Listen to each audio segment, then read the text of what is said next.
Welcome everyone. This is going to be another great session about uh, US residency track. Next step is right after you match, you start preparing yourself to come to US and get into the system. So that's a great. It's a climax of your all the efforts that you have been putting over the course of years and years. And I'm very happy to look at the numbers of applicants. They really did great this time. So I have an excellent group of seniors and mentors and all of these great doctors here with me who are originally from King Edward Medical University, Pakistan, and now they are pretty much active in their own profession, and then they are participating in this activity as a pure volunteer effort. It's just their dedication that I highly appreciate today. So the purpose of the session today is pretty much about the matched applicant who got matched. Obviously, we'll have many other sessions. So I will just share the key objectives here. We're going to talk about the next steps after you get matched. And the very next thing that comes to your mind is about the transition. And the major step that surrounds the transition is the visa process. Where are you going to submit your paperwork? How will you follow them up? If there's any roadblock or hiccups in between, how to tackle that. And we will share our experience. And I have an expert panel of all those seniors who have been doing this over the course of years and years. So with that, I'm going to introduce my panel, and I'll let them introduce themselves as well. I'll start with Dr. Irfan Munir. Dr. Irfan Munir, you go ahead. Yes, Assalamu alaikum. Thanks, Farhan, for creating time and for just combining the excellent group of panelists. And I understand we are all are busy in our professional life. I would like to thank to all the panelists for creating time to be here tonight. So I'm a graduate of 1987. I'm a nephrologist in Indiana. I've been practice for more than 25 years, and I was a president of KEMCANA in 2023. And I'm in active clinical practice, and also adjunct faculty at Indiana University Medical Center. And for the, I mean, the reason what we're doing here is that we all feel socially obligated to give back to our own country, to give back to our alma mater. So my area of my interest, we all have special areas where we're working, and area of my interest is to facilitate the observership for the graduates who are coming out of from United States. And while the graduates rotate, we try to mentor them, try to guide them how to improve their chances to get the interview and how to fare in the interview. So I do a lot of that work one-on-one, and there are certain places within the United States where we are creating opportunities for new graduates to do their observership. And last year we had a very successful year, and most of the graduates who are here, who are going to be applying next year, majority of people who did rotate with us, they did end up matching. Not only end up matching, most of them are went to very good and competitive university programs. So I think we'll continue to keep on doing this work, and uh, we're going to move on with the introduction of the other panelists. And I'll take few minutes towards the end of this session to introduce what we are planning for this year and how we are going to structure the pathway this year. Thank you. Thank you very much, Varan. Nice to have you here with us. Dr. Fateh Shahzad. Ji, Assalamu alaikum. I'll have a very brief introduction. I'm Dr. Muhammad Fateh Shahzad. Uh, I was KEMCANA president 2022. I'm KEMCANA BOT member right now, and I'm KEMCANA Foundation Pakistan chair. I been helping with our Kemkolian as well as all Pakistani medical students and physicians in getting their visit visas as well as J1, H1, renewing their J1s, getting their spouses and kids J2, H4, everything. So I will be here again this year for you all to assist you all. And I thank you, all the panels, for giving their time. And this is a volunteer work, and I do appreciate. Thank you very much. Excellent. We highly appreciate your efforts, Dr. Fateh. Next, we have our YPC co-chair, Dr. Hafiz. Hello, everyone. Thank you, Dr. Farhan, for inviting me. My name is Hafizul Hassan Virk, and I'm graduate of 2011. Currently, I'm working in Columbus, Ohio. I'm an interventional cardiologist. I'm at faculty of Ohio State University as well. I still remember 10 years ago when Farhan Bhai, who is my immediate senior from KE, he helped me navigate through the process. Matching was the easiest part. The difficult part was the dynamics around the match, where to stay, how to give the interviews, how to get the visa. Whenever I applied for visa, it always goes to processing. So I'm pretty much good with it. So I can advise you better on that. Thank you very much, Dr. Farhan, for inviting me. You're welcome, and that's why I have you on board because I knew you right from the beginning when you were searching for the observerships, and Absolutely. the way you prepared for the interviews, Yes, the way you I just followed you. yes, right, the way you handled yourself on the day of interview, coming after navigating all that stuff. So we'll really appreciate your efforts and will benefit from you. And next we have Dr. Moeed.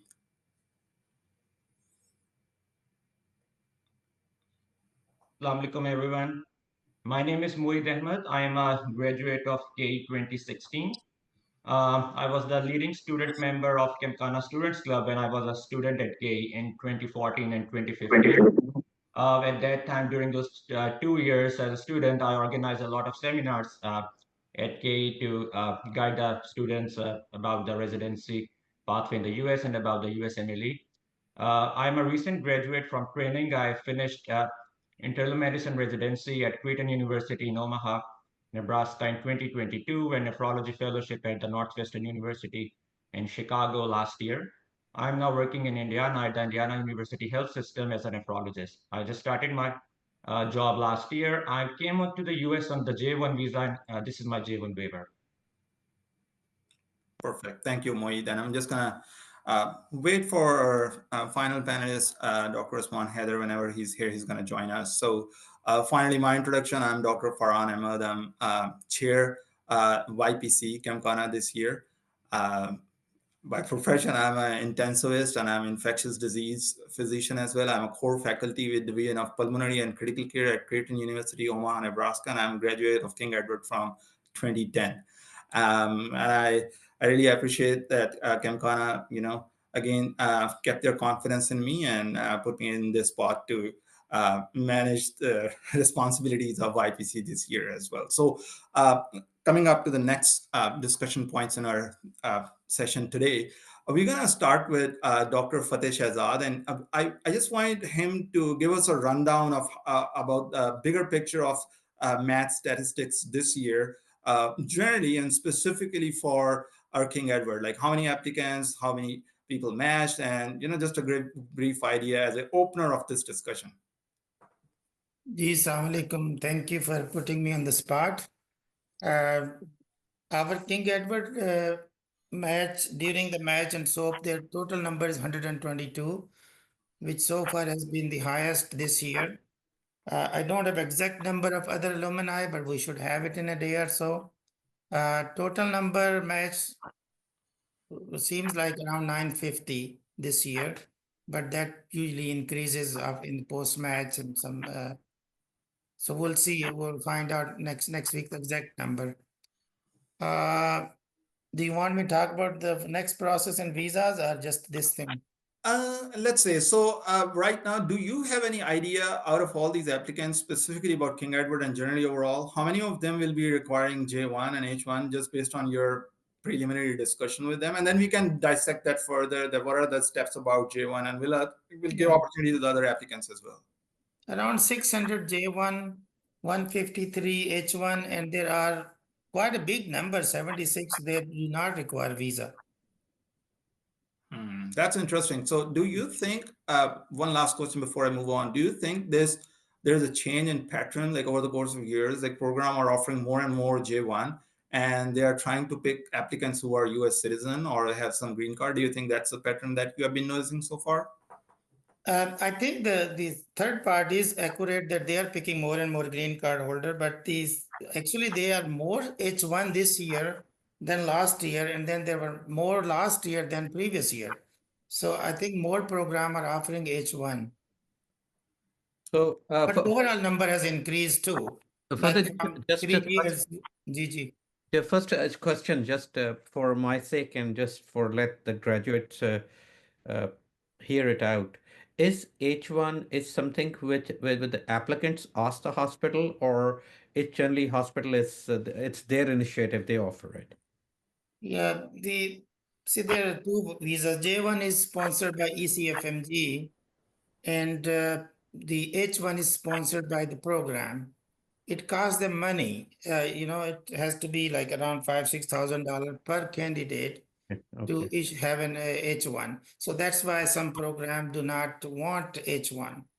Uh, Second part is when they do H1, when they apply for H1 their attorney applies for H1, they have to disclose all their financials. So it's kind of more paperwork and expensive. That's why some program just say we're Good. not sponsoring any visa. Okay. There's a misconception between when the program say we don't sponsor visa, basically they don't not going to sponsor H1 because J1 is not sponsored by the program, it's sponsored by the ECFMG. Okay, good, great. Thanks. And if any of the applicant is interested, once he's matched, if he's interested in H1 visa, and if he can discuss with the program that if they are willing to assume the cost, would that violate any compliance issues, or they can do that? Not at all. You should ask. Actually, I encourage people to ask Thank you. program, especially those who have applied, like, in their family, they've applied for green card. Their uncle applied for their mom and dad, and now their name was included. Their parents applied long time ago. Even they're adult, they're still in the process. So J1 being non-immigrant intent visa, they will not get J1. So they should start asking now their program that I might not get J1 visa and you might have to have empty spot. So please offer me green H1. They can ask, it's no violation. Oh, Perfect. I think we're gonna Actually, summarize. one Go girl, ahead. you all know her. I don't have a problem saying her name, Amber Mahboob. Her father applied for green card. So 2 years ago, when she went to get her J1, she was declined. So she's matched at Cincinnati, University of Cincinnati. So she was really worried and now kind of you can imagine everything is done now. Your J1 is declined. So she contacted me. I say, talk to your program and tell that I can only come if you offer me H1. And they did offer her H1 and paid for her all the expenses. So she's in PGY2 now. good. That's good to know. I mean, that's Thank you. Thank you. great information for applicants. So just giving it a bit of an outline, because there may be some applicants who are very well aware of how these things work, but just for the purpose of journal information, because this session will be recorded and everyone will hear out, I will go to Hafiz and I'll ask him just a general question about H1. Let's say the program is offering H1 or the applicant communicated with the program and they agreed to go for H1. Hafiz, what do you think? What are the general steps? What are the expectation? What should be ready to go for H1? What do you think? Absolutely. So, Franbhai, first of all, the people who don't know, you can only go for H1 if you have step three before the ranking and the match process. That's super important. If you haven't done a step three, no matter if your program offers H1 or not, you're not going to get it. Second of all, right after you match, I would what I did was I was in New York, Mount Sinai. I called the program coordinator and I told them I'm from Pakistan. I'm back in Pakistan, but I need you to send me all those documents. I think I-797 documents right away. It's gonna take them around 1 to 2 weeks from the lawyer to get all those documents, but it's if you don't bother them, they're gonna take it easy. Pakistan is different from the other countries. Other countries, you go for visa application, you get approved right away. But I knew my history. I had my visa processed multiple times into the processing, so I knew it. So I started bothering her right away. What she did was she talked to the lawyer. I also called the lawyer as well, and they got me all the documents ready by in 2 weeks to 3 weeks. You want to make sure you have all the documents, ECFMG certification, step three results, step two results, step one results, all those documents. If you are married, then you need to give them your marriage certificate. so that your wife can also get the H4 visa as well. And you send those documents right away. Once you get all those documents into you, the first thing you do is you don't have to do anything about those documents. First thing you do is you go to the website, get your visa application done, and get the appointment right away. Most of the programs, it takes them into May or June. I got my documents in May. I got an interview in around June, early June. Some people, so you go for the interview, you take all those documents with you. You don't have to do any preparation for that. It's basically straightforward. You know your program. You already have planned to go there, and you already have I-797 documents with you. That's all you need to do. You go to the interview and you go for the interview, and then they will decide about it. In my case, it went into processing, which took me 3 to 4 weeks to get back. So I was late to join my residency. I joined my residency around in the mid of July. So the key points are basically you start bothering your coordinator and the lawyer if you know about it right away. Earlier you get the documents, earlier you will be able to apply for the visa appointment, and earlier you will be able to get the H1. You cannot enter the USA before 10 days of starting your residency. For example, if you're going to start your residency from July 1st, you can only enter the USA from 20th June onwards. You cannot come before that, because most of the programs will offer you for the training 7 to 10 days of training, epic training, or any EMR training. So you make your plans that you will be able to travel to United States around 20th of June. Having said that, uh, this year I'm not sure how the things are going to pan out, but it's a very likelihood that visas will go to the processing. Don't lose hope. Keep your coordinators and keep your program involved. If you have any senior Kemkolian or any Pakistani senior in the program, keep them involved as well. Most of the program will wait for you to come back. But in any other case, if something happens, then obviously don't worry. Don't be afraid to reach out to us, Fran by me, Dr. Fateh Shadad, and we'll see what we can do. Sometimes you have to talk to the local what do you call them, senators. Sometimes people do that too, to get the visas as well. So earlier the better. That's the goal basically. Don't sit back home that you have matched and everything is going to be easy now. It's not. The real match basically starts now. Okay, email your coordinator, email all of them that you need H1, you're from Pakistan, you need to expedite the process. So hopefully things will work out. Perfect. Yeah, I think those are the key steps. I recall I applied and I was offered H1 twice. First at the time of residency, second time for my hospitalist position. So first time, if I recall, I think I had my interview in the last week of May, and then it went fine. The processing time was within a week. When I was hospitalist, it took me 10 days. I mean, the processing time was Oh, 10 very days. nice. Very nice. And even those 10 days were so much disturbing. Like It is. I was done with my residency and everything. I got board certification. I moved out of US after getting the board certification. I was like, oh, everything is secure. Now I'm gonna go get H1 stamped. And those 10 days were, distressful. People were like Painful. asking me that how does the system work in US? I was like, okay, I can't tell you anything until I get this H1 stamp because I'm not sure if I'm gonna go there right in time. Because Right. I can expect the extent of intensity there, but it's a good point. One other thing that I'm going to highlight, because many of the applicants, I believe and I sure that they will have their passports updated, but I just want to make sure that sometimes the Oh, absolutely. That's a very weird good things point. happen in Pakistan. Even if, because my parents are moving in, I applied for the most urgent passport possible, and even then it took like 3 months. Oh, wow. So that was a timeline that I was not even expecting. So I want to make sure that whoever is planning and doing anything, make sure their passports have 6 months reserved for the entry and all these things, because weird things happen. Next, we want to, we have many other things to capture. The same thing for the J1. I'll come to Moeed and I will ask him, Moeed, can you just give us a quick rundown or what are the steps? Like if you match to a J1 program, like in your case, you match to Creighton and Creighton goes for J1. So what are the expectations and what should be a candidate be ready for? So give us a brief summary about that and just give us a time idea about the timeline, that what should be done by what time. Yeah, so actually, most of the match residents who come on the visa come actually on the J1. Because for the visa, most of the programs actually go for the J1s, and there are, I think, very few programs which actually sponsor the H1. So I came on J1 back in 2019, So the first step is to get the DS-2019. That's your legal document which determines for how long you can legally stay in the US on the J1.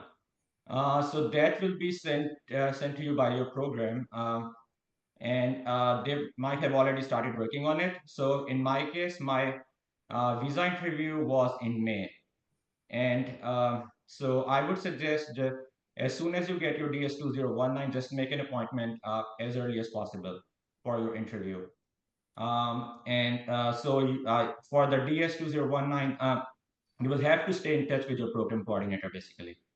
Yeah, after it's not like a very complicated process for the J1. It's the main thing is about getting the DS-2019. So the applicants do have to share anything specific with the program, or program has all the information that is required for this form, and you just have to ask them. What about that? Yeah, I don't remember all the details exactly, but the program has most of the stuff, I think. Yes, the program, yeah, so actually the DS-2019 is sent by the ECFMG. Yeah, so it will be a communication between the applicants, the incoming residents, and the program coordinator. And the program coordinators will be the best guide. They will be guiding about all the steps. So the DS-2019 will be applied through the ECFMG. So it comes from the ECFMG. So it comes from ECFMG, I think maybe to the program, and the program sends it uh, to the applicants or residents, I think. I will add one more thing. Sorry. Go ahead. A, a very good thing which is going to help you throughout the process will be reach out to your co-residents who have matched with you. Make a WhatsApp group, because all of these people who are going to be applying for the visa are going to be in the same boat, you know. So if you guys get together and ask the coordinator about the same thing, it's not like the coordinator will be reaching out to all of you guys separately, but you want to make sure that you are at par with everybody else. For example, if somebody had got the documents and the other person hasn't gotten the documents, that should worry you. You know, it will give you a timeline where everybody's standing beside you. So the best thing you can do is text the people who have matched with you, make a WhatsApp group, and start updating. Hey, I got my documents today. Did everybody get the documents today? If somebody, one of the Pakistani guys didn't get it, you make sure that they call the program so that everybody's on the same page. Everybody get the document at the same time. And if the program is getting delayed, if program is doing anything late, you will know about it, and you won't be have to worry about it that the program is offering the documents in June or July, so that you don't freak out basically. So make sure that all the residents who has matched in the same program are getting the documents at the same time. Sometimes some people are very nosy, they will be calling the coordinator sooner and they will be getting their documents sooner, and some people who are kind of relaxed, they will be getting their documents late. I want to make sure that everybody gets the document. In my case, the Indians in my program, they made their own WhatsApp group. So all of those people got their 797 documents like 2 weeks before us, all the Pakistani residents.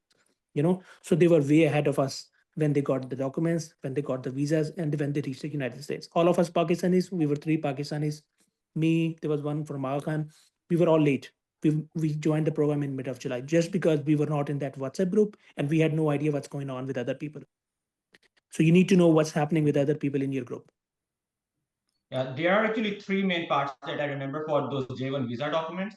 The first part is the letter to the consulate, to the U.S. consulate, that they are requesting that this person has matched and is planning to come for the training. The second part is the DS-2019 itself, on which it mentions the start date and the expiration date. And the third part is the service ID. So you need that service ID to get your visa. And the other important thing that I would like to mention here is about the expiration of your DS-2019, because so you are legally allowed to stay in the US for the same time as your DS-2019. And on J1, and I think maybe also on H1, the residency contract gets renewed every year, and your DS-2019 also gets renewed every year. So, for example, in my case, my each year of my residency used to end on the June 30th. So every DS-2019 I got used to be valid until the June 30th of each year. And then during that time, actually, you can travel back to Pakistan. And if your and if you have your visa stamp is valid, if your DS-2019 has travel validation, and if it is still valid, you can just come back without applying for a new visa. So, for example, during the first year, most of the times you can still uh, just go home and to Pakistan and come back without applying for a new visa. If your DS2019 and the J1 visa All right, are it's valid good to until know June about 30th. the contract and good to know about it's beware about when is the end date of contract and these minor details. The next I'll come back to this topic again. I'll bring Dr. Amna in this discussion. I'm looking at many match applicants. We have more and more female applicants and more matched applicants. So that comes up with a unique set of challenges. And I just want to hear from Dr. Amna Qureshi on this. That what are the unique set of challenges that you expect, particularly in this case when someone who was just moving in and out of US back and forth for the brief observerships, but now it's like moving from one country to another country. It's a whole different set of challenges that you're going to expect. Share your experience with us, and what do you think of what they should be ready for?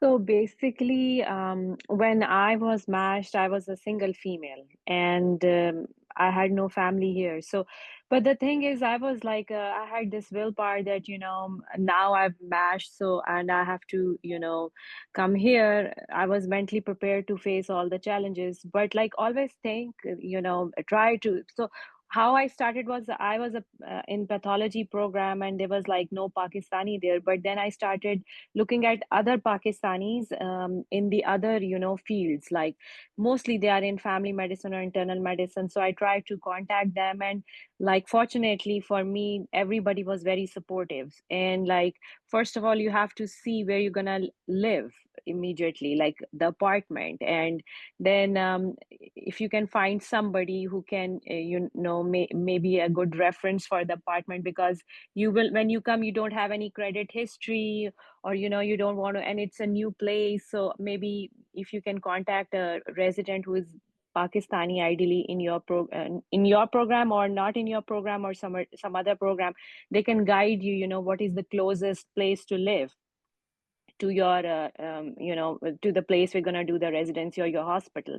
Number one is that. Number two is like, when you come, maybe if they can guide you where you need to get your groceries done, and then they can help you get your internet and all these small things. If you can find people who are maybe in your program, your residents in the program also help, there is no doubt about it. But it's like basically, you always are inclined towards Pakistanis, males or females. So don't be shy or hesitant of like, oh, I don't know this person. Just try to get their emails from the website, or maybe try calling them. And most of the time, people are very helpful because they've been through all this process themselves. And then you find a place to live, get that thing going. And then when you come here, you have to get your credit card. So go to the credit unions of the university, and they would probably give you the credit card easily, because again, you don't have any credit history, so it's very difficult to get the credit card. Get your SSN number made as soon as possible. So these little things. So these were challenges. And with somebody who has no family, I had no family at all. And but things happen, and they I mean, things always work out. So be very confident, and just come with the right mindset. And you have to be like, always willing to take up the challenges. And always remember, the culture is pretty different. um, don't try to be very pushy here. Just take things lightly, and maybe just don't keep bothering people to help you. Everybody's busy, you have to do things by yourself, but people respond to you. If you keep on like bothering them, like they will ultimately just back off. So it's very different here. And then when you are talking to somebody, like don't use baji or or bhai, or just be professional, doctor, blah blah blah. And ultimately, when you develop the relationship, then you can call them the names, bhai or baji, which is not bad, it is cultural. But like in the beginning, maybe address people with doctor and the last name. So yeah, the transition was a little difficult, but it will work out. So and inshallah, the visa things, as we have our guru here, Dr. Shehzad, and he's gonna, and all of you guys, you're all doing phenomenal job. So I think all the Kamkolians are in a very good hands, with Dr. Shehzad being on our side, mashallah, alhamdulillah. So yeah, and yeah, just be yourself, and inshallah, things will work out.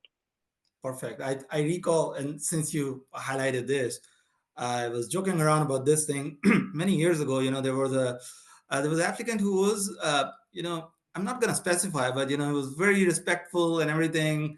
And then right after the match, it's like all of a sudden immediately changed from doctor this to bro, I Yeah. met. Like, okay, fine. I can understand the excitement, and that's the other way around. If someone gets into, like, let's say if someone gets into delayed processing, or their visa and all this phase, and I can understand the distress that comes with it, but there's like so much frequently texting and everything and overwhelming and all that. So that's why we are having these sort of sessions. So it's good to bring those things up front so that our applicants are well aware that what are they going to face in pretty soon next couple of months. So I'll come back to the H1 and J1, and I'll involve Dr. Fateh Shahzad again. So we know about H1 that the major bottleneck can be just the administrative processing time at the embassy. But I heard there are a lot many bottlenecks when it comes to J1. So Dr. Shahzad, what do you think? What are the major barriers based on your experience working with the applicants over the course of years and years? And what are those key points where people should be ready and be understanding? H1 and J1 both, any visa can go in administrative processing. Even B1 goes, F1 goes. But there are certain visas which are we call priority visas. And the H1 thankfully and J1 thankfully for doctors is a priority visa. And I will take credit for that, for getting that done. Otherwise, they were all considered like just regular, like B1, and used to take 6 months to a year sometime. 3 months was very common up till 2018. Now, Alhamdulillah, in most cases, I will not say all, there is nothing 100%. In most cases, J1 processing time is 1 to 2 weeks. Same is with H1 processing time. It's just basically a security clearance. So if your name match with somebody, middle name match with somebody, last name match with somebody, your date of birth matches with somebody, you have some objectionable comments or pictures on your Facebook or in social media. I'd like to give examples. So there was one example. There was a J1 applicant who is now cardiologist, mashallah. So he went into AP, very first time, J1, first year.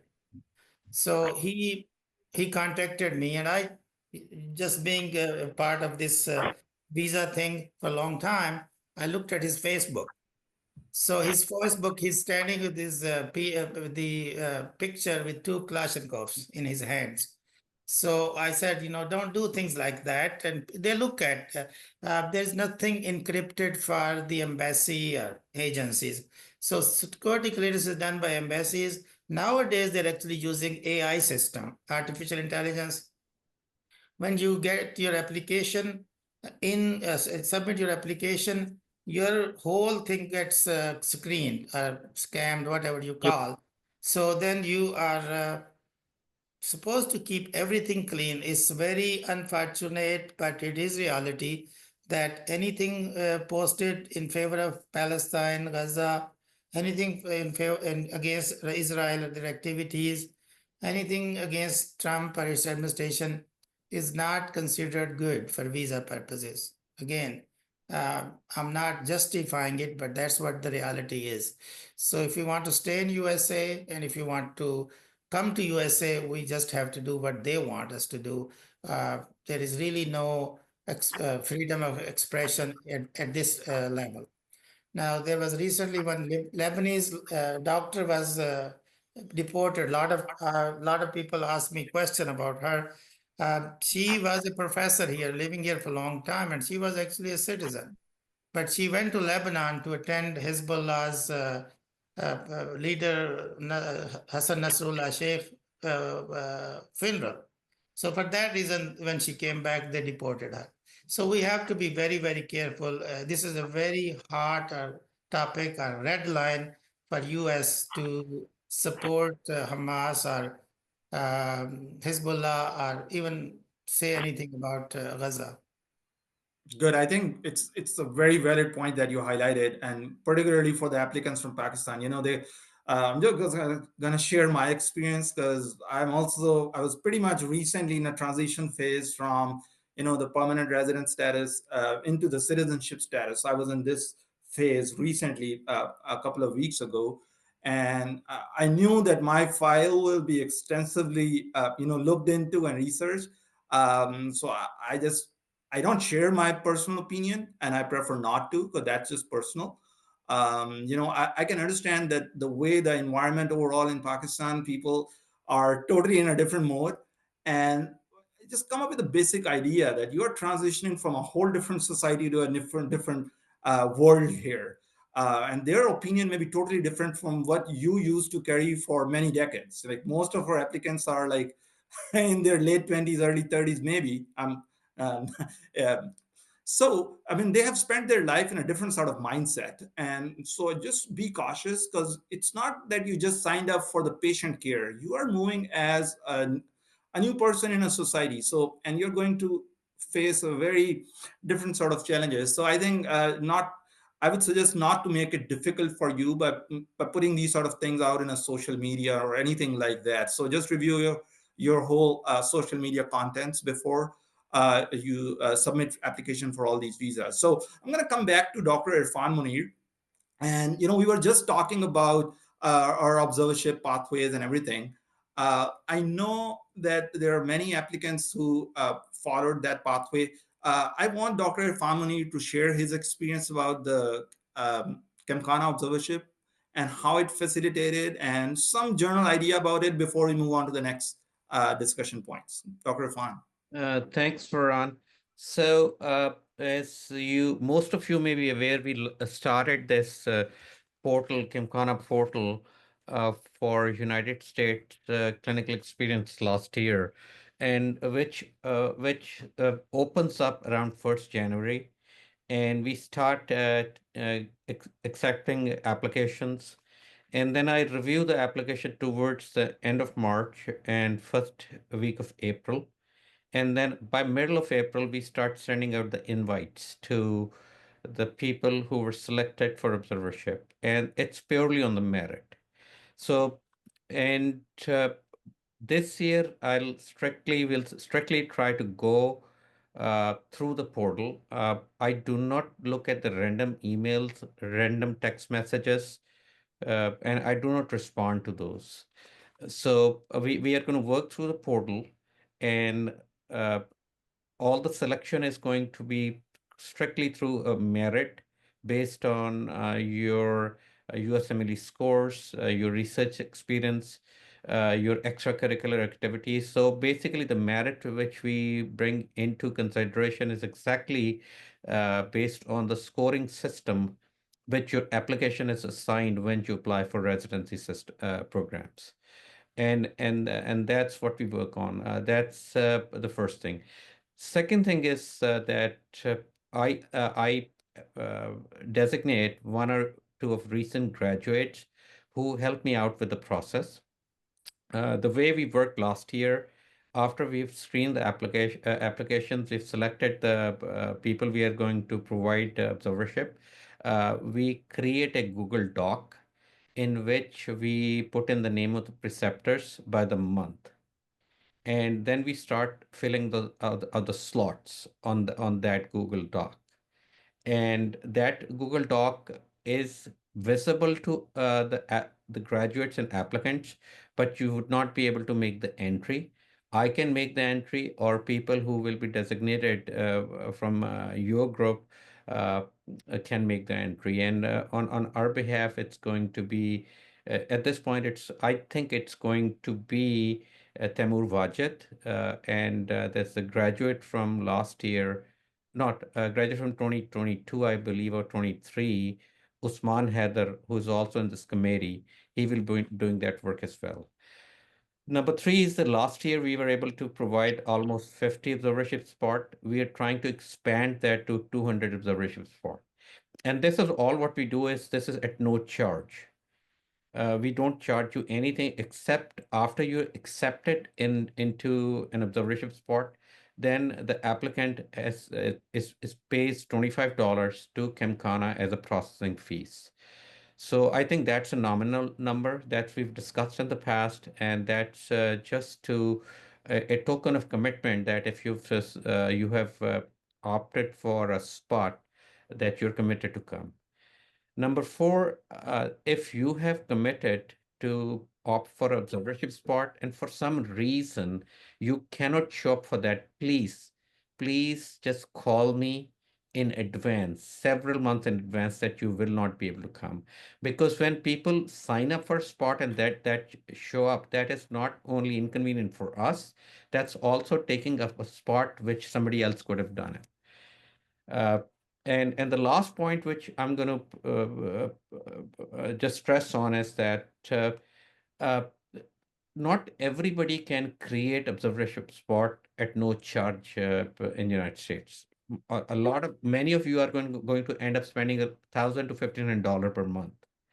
And then people who create those spots, just we need to be sort of not disturb all what they've done, not disrupt the process. Because last year, what happened was that we created that opportunity to hospitals, and then we started getting random applications to those hospitals from King Edward, and they paused the process. And it took me a little bit of work to get it going again. So please do not do that.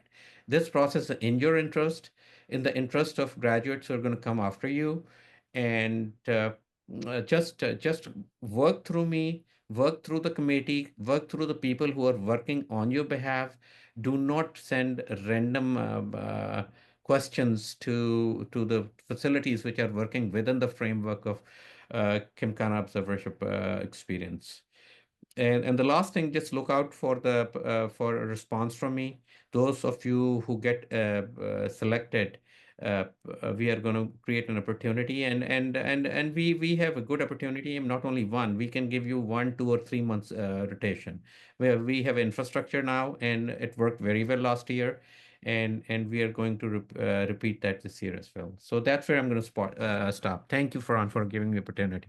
Perfect. I think now we are going to open the session for Q&As. If anyone wants to ask, any questions, we will be happy to answer that. And while we are waiting for questions, we can, go to each and every panelist and ask for their closing remarks or something. And then if we get any questions in between, we'll entertain that question. So let's see. We do have one um, question here, and you can read it through the chat, and any one of you can pick the question up there. Um, so Hafiz, you want to pick that question? Absolutely. So I'm almost finishing my fellowship. Is it non-ACGME fellowship? That's the only way you can do fellowship before your residency, right? Yeah. I The expect. reverse track, how that it works. Yeah. Unfortunately, you will have to do the waivers afterwards. Um, so she's doing her fellowship on H1 visa. I wish she would have matched honestly on H1 in a residency, but J1 is great too. She's getting a J1. So Memuna, you may have to start the J1 process just like Mohit said that before. You will have to apply for through the ECFMG, and you have to get the J1 documents and start as a J1 visa. H1 is not going to help you throughout this process. I would recommend don't go back to Pakistan and apply for J1 again. You may have to start the process from here. And I don't think your program will let you go to Pakistan before you finish your fellowship in June, end of June. So I would recommend start your J1 visa processing now, get all the documents done by your program, and apply for visa. Unfortunately, I'm not sure how the J1 is going to work in this case because Mohit, would you mind to talk about the J1 visa? Because I'm good with H1s, but And we'll J1 have I'm not Mohit sure. and we'll have Dr. Fateh Shahzad both comment on Okay. it. Go ahead. Yeah, You so can go first. I don't have experience from transitioning to from like I don't have experience like transitioning from H1 to J1, so I'm not too sure how that would work from, but I think that it will be the same process like a regular any other J1 because Dr. you will still Fateh, need a DS2019. Dr. Fateh, what do you think about this? The, so this is called change of category from H1 to J1, from B1 to J1 or H1, from J1 research to J1 clinical. So the change of category can be done from within USA. Uh, Fortunately, if it is H1, suppose you're B1, you got H1. So there is a premium processing, which means that petition get approved within 2 weeks for additional $1,500 fee. But for J1, there is no premium processing. So that may take 3 to 4 months to get it done, change of category. But even if an applicant suppose somebody's in B1 or J1, their visa expires before the change of category, you don't become illegal. You stay still legal till you get an answer, yes or no. So if she has to do H1, she can start J1 like anybody else. And I can go briefly, a little bit step by step that you go register with CV, the Student Exchange Visitor Program. You register with them, pay their fee and get a CV's ID. That will be required to get DS 2019. Then you also at the same time apply for SON, which is Statement of Need. Thankfully, I always thank to Dr. our Kemkolian, Dr. Irfan, Sultan. What was his full name? Faisal Sultan. Faisal Sultan. When he was the Minister of Health, he really helped us to streamline the process. It used to take 3 4 weeks to get SON. Now it's 24 hours. And it's all online, no fees. You can do from your home. So she can do it from here, US. Uh, but it will take time. Now, 2 years ago, uh, the as ECFMG is the sponsor of J1, they actually made all J1 visa applicant to leave the country, and I wanted a proof that they have left the country. But we reached out to ECFMG last year and they did not. Hopefully, they will not require this year.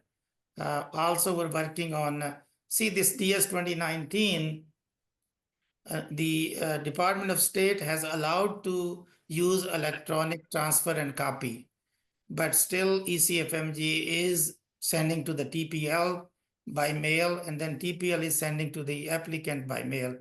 I talked to the ECFMG people last week and requested them that, just share electronically with the applicant. It will take time and money, especially their own money, because just imagine 12,000, 13,000 new applicant, their DS 2019 to be mailed. Even if it costs $1, that's a lot of money for ECFMG to spend when that can be sent by electronically, which is now allowed by DS Department of State.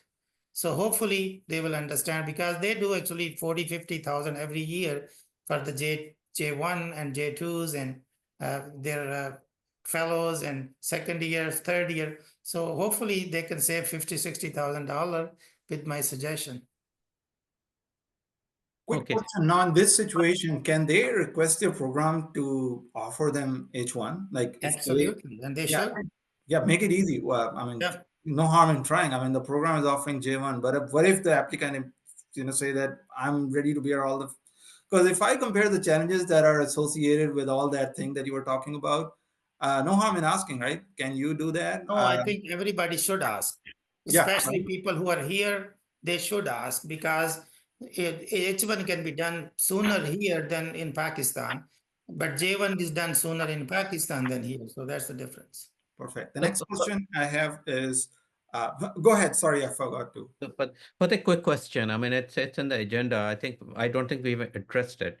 But I think there's a lot of anxiety currently about the visa ban on Pakistan and all that kind of things. So I mean, could you address it? How it's gonna could as far as you could tell, ji that ji it can potentially impact the visa application of medical graduates. Yeah. Um, I I can share with you all, but you don't have to share with everybody. I actually visited Department of State 2 weeks ago or 10 days ago and met with Paul Kapoor. He is replacing Donald Lowe. So I had this discussion.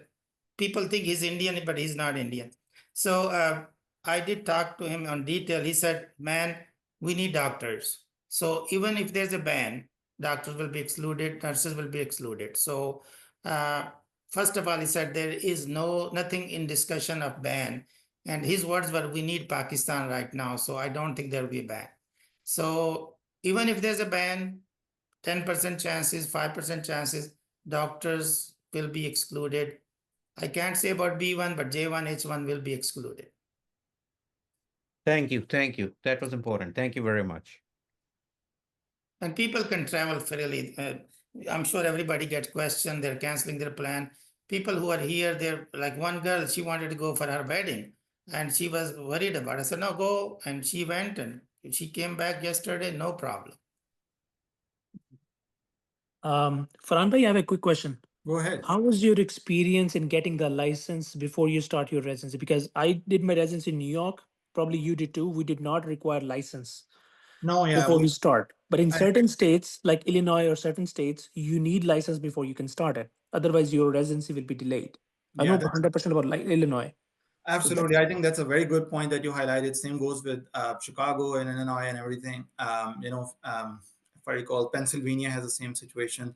right. I was with you in New York. I don't have much experience on this. Let's ask Moeed about it, and let's see what he thinks about it. Okay.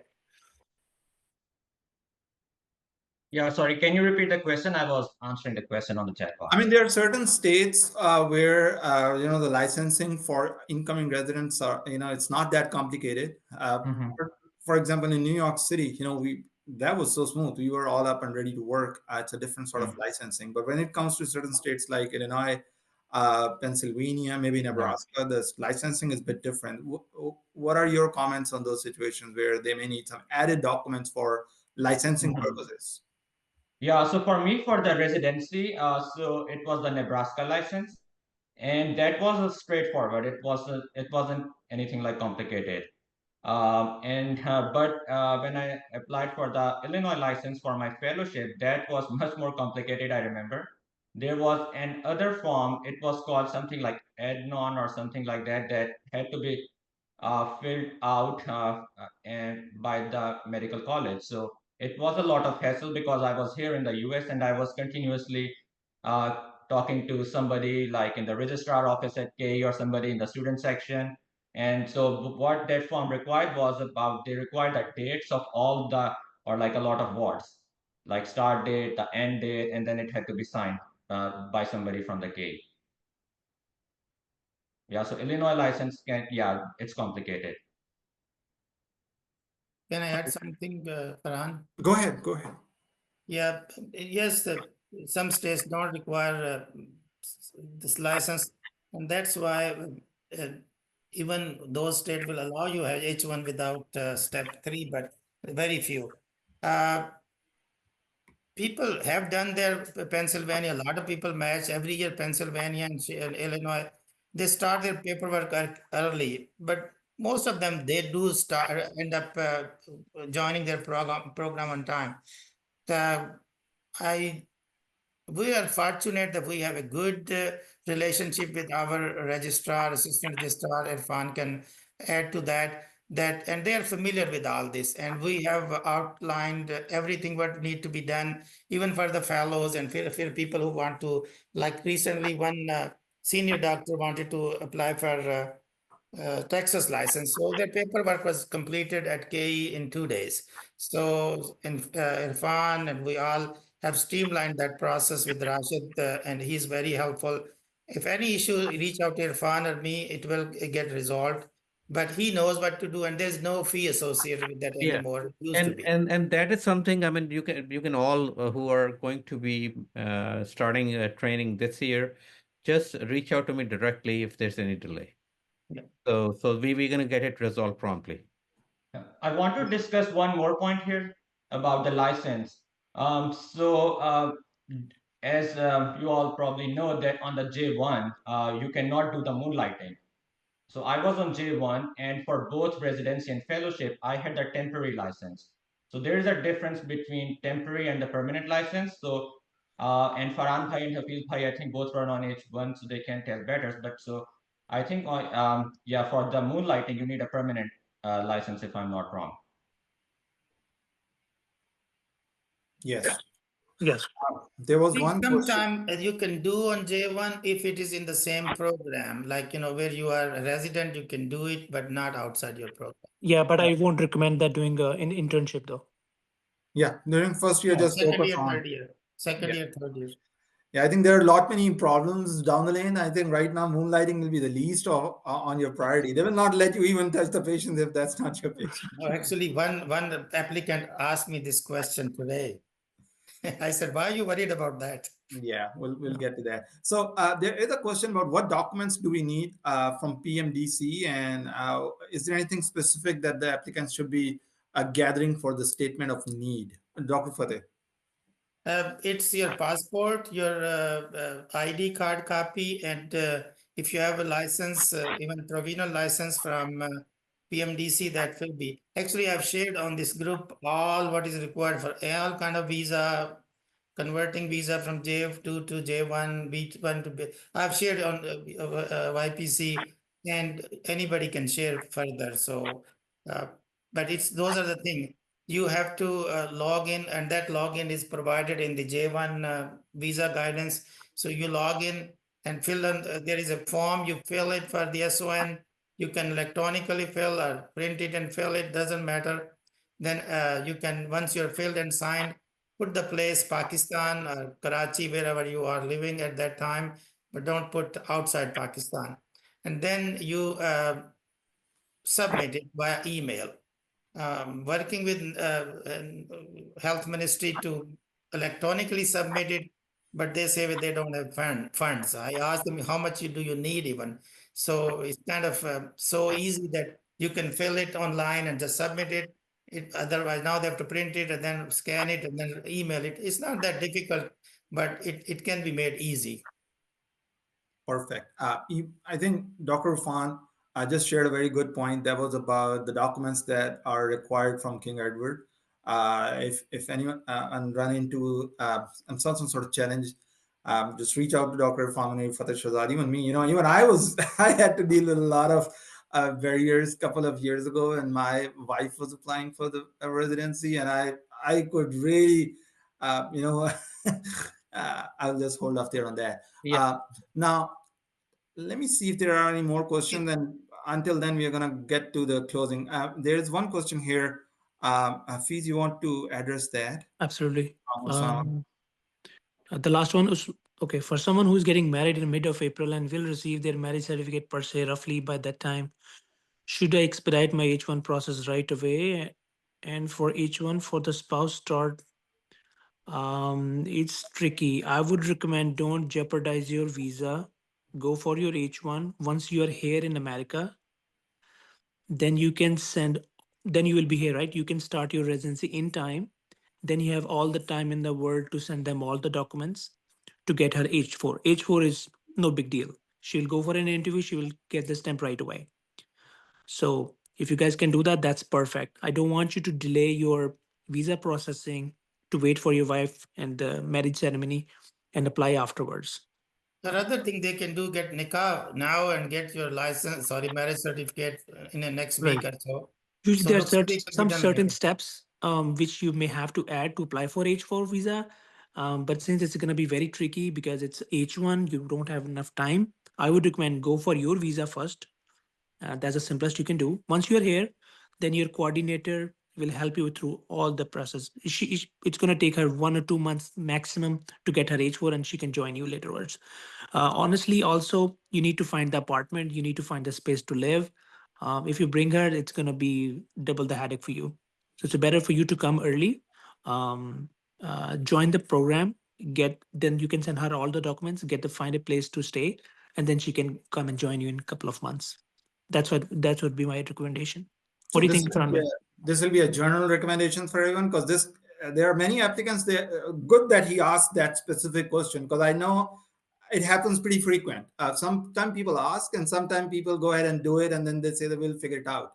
Good that you mentioned. So what I'm hearing, that they either should just get the marriage certificate if they are really, because the situations are different. There are some certain families who have a very good established network here, so settling down in US is not a major challenge for them. But for most of the applicants, like me and you share the same challenge. When we came to US, we had no place, right? So we had to rent an apartment. And I think that will bring me to another question that I'll put it to you for that. But the summary from this answer is that they need to be very thoughtful when applying for H1. And if they want to squeeze an H4 application with H1, that may complicate the situation. So I'll just agree with Hafiz on this. Just make sure that don't complicate the process. It's already pretty complicated. Right. You have waited so long for this, and these couple of months, you're not going to take that much of a risk. But again, everyone have their personal circumstances, so I'll just let each one of you decide about that. But it's a very insightful and thoughtful question. So Hafiz, and I think for all the people, we talk much more about the visa process and everything. One of the major challenges that come across is accommodation. Like, where are you going to be, and where it's not like observerships when you ask someone, "Can I stay with you?"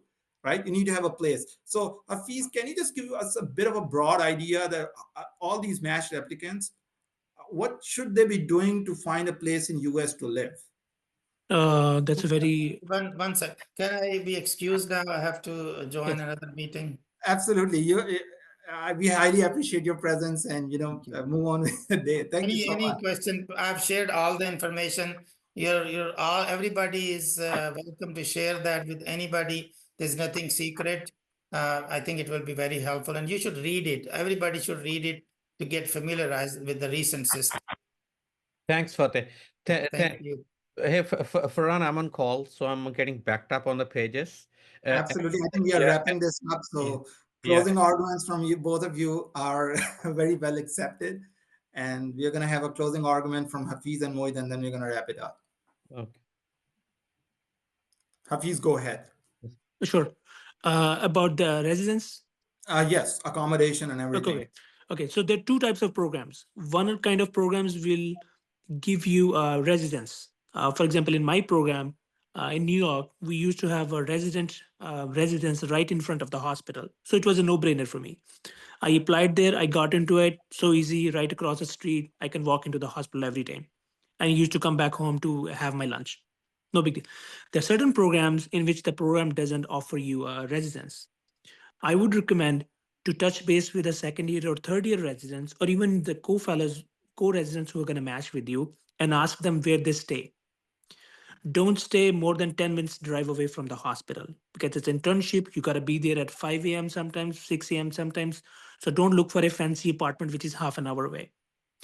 Compromise on the apartment, make sure it's a bit safe. Don't and compromise on the don't be too picky in picking up the apartments. It has to be within 10 minutes, maximum 15 minutes around the hospital. Make sure there are one or two residents who are going to stay around the same areas. I'm sure you're not going to buy a house. You're going to live in a residential building in which there are some apartments. So make sure there are one or two residents in your hospital who are staying in that same building, so that in the beginning, when you don't have a car, you can carpool with them. They can help you out, taking you to the hospital and coming back from the hospital. But make sure you stay within the facility, at least for internship. Stay within 1 to 2 years. You have to sign the contract for maybe 1 year. Don't sign the contract for 3 years.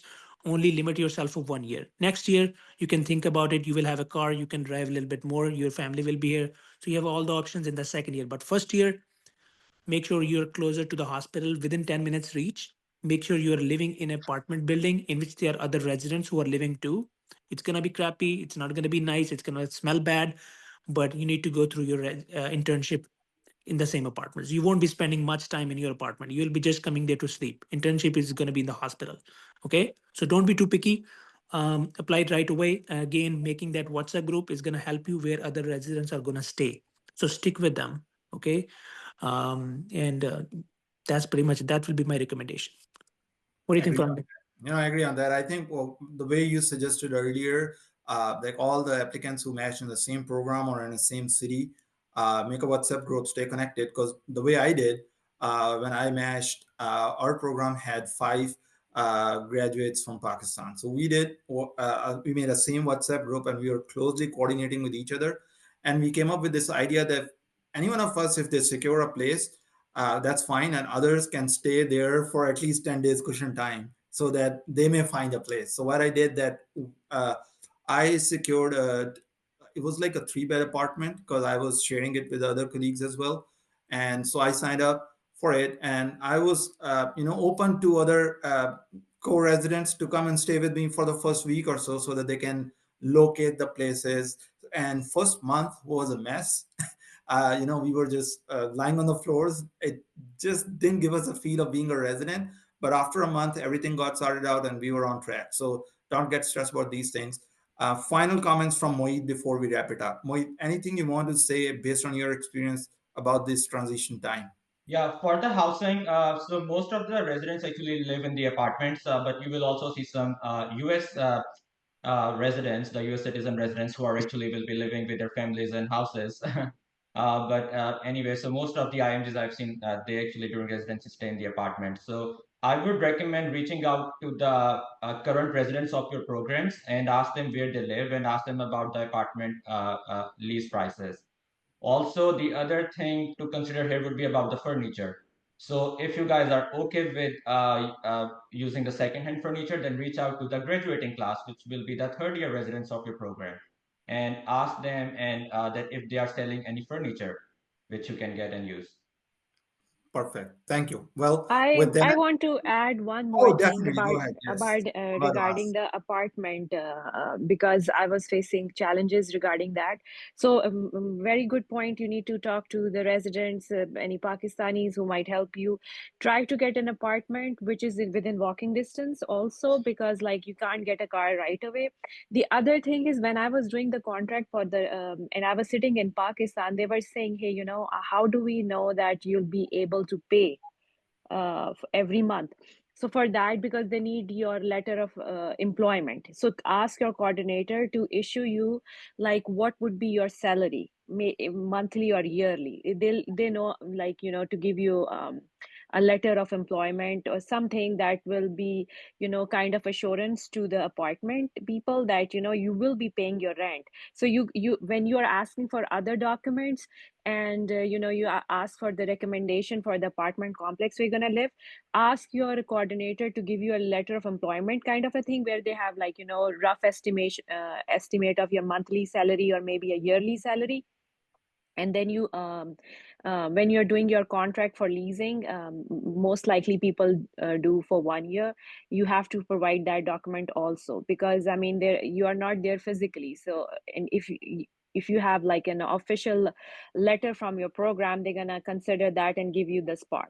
So apply as soon as possible, because the graduating class will be leaving, and you will be coming in, and you need that apartment really badly. If you do not have any car, you have to stay very close to the facility.